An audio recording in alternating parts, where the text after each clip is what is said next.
Nissan tayo mga boss. Oh, bagong modelo yan, bagong bumper din. So yung grill okay lang, yung fender checking the PS Aban kabayan. Oh, titingnan natin yung mga part lahat bago natin tatanggalin yan. Pag nakita natin, tatanggalin natin. Tapos mayroon sa loob, baka mayroon pang mga kailangan na pisa.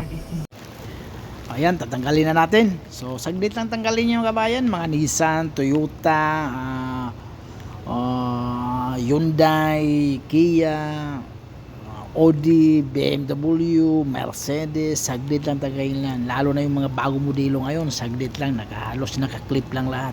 Hindi katulad ng mga Toyota dati, ng mga lumang modelo na Toyota, naka-bolt talaga lahat, lalo na yung sa likuran. So, mayroong kuwan yan, nut saka bolt, bolt saka nut, naka-connect.